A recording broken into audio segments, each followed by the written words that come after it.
di submodul Teknik Analisis Kebijakan Publik.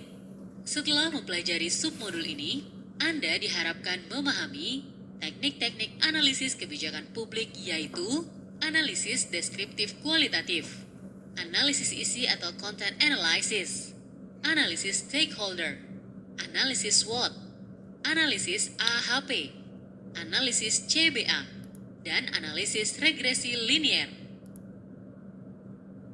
Masih ingatkah Anda dengan Pak Rian?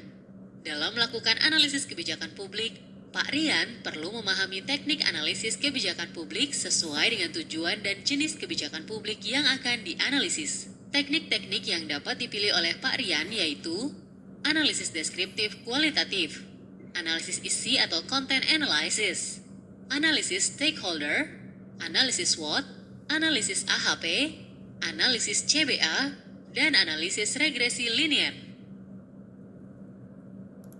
Pada analisis deskriptif kualitatif, analis memberikan ulasan atau interpretasi terhadap data-data kebijakan publik yang telah ia kumpulkan. Interpretasi data penilaian tersebut diuraikan sesuai dengan dimensi-dimensi yang telah ia tentukan.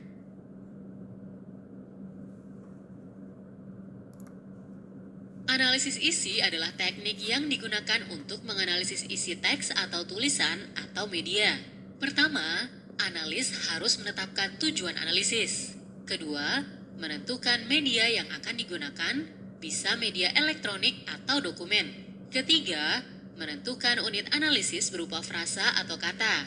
Keempat, membuat definisi operasional dari kata atau frasa yang akan dianalisis. Kelima, mengumpulkan data sesuai dengan definisi operasional. Keenam, membuat kategorisasi hasil pengumpulan data. Terakhir, mengambil simpulan hasil analisis.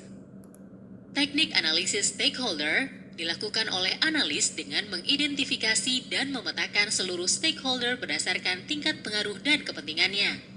Dari stakeholder yang teridentifikasi tersebut, analis menentukan kategori peran masing-masing dan menentukan cara penanganannya. Lalu, bagaimana skema dari pemetaan dan penanganan stakeholder ini? Klik atau sentuh setiap pemetaan untuk informasi lebih lanjut.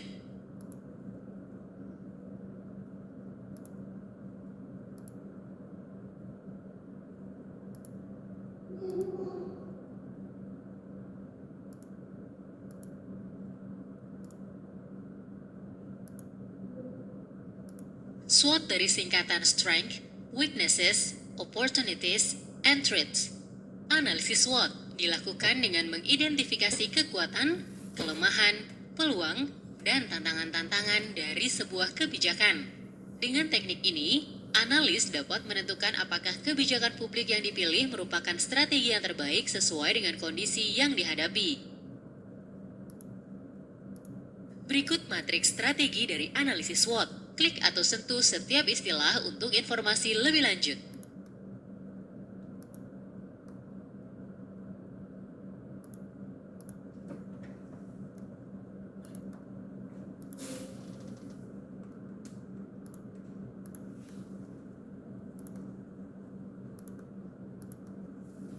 Analisis proses hierarki atau Analytical Hierarchy Process atau AHP adalah teknik yang cocok digunakan untuk memilih alternatif kebijakan publik yang memiliki beberapa kriteria yang harus dipenuhi.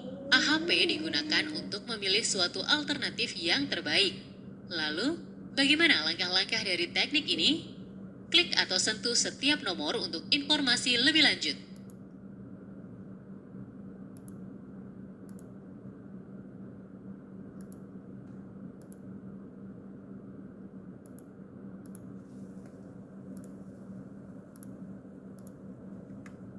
Analisis biaya manfaat atau cost benefit analysis membandingkan biaya sebuah kebijakan dengan manfaat dari penerapan kebijakan.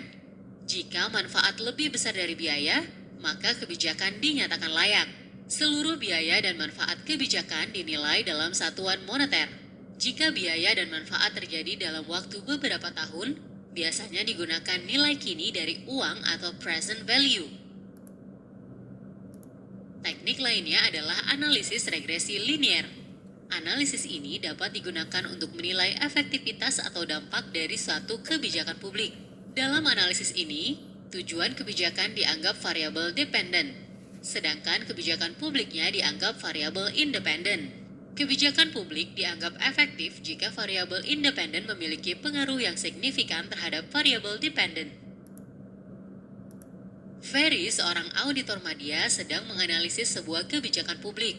Ferry sudah mendapatkan media teks berupa Perda dan SK. Selamat! Anda telah berhasil menyelesaikan submodul teknik analisis kebijakan publik. Berikut merupakan intisari dari materi ini.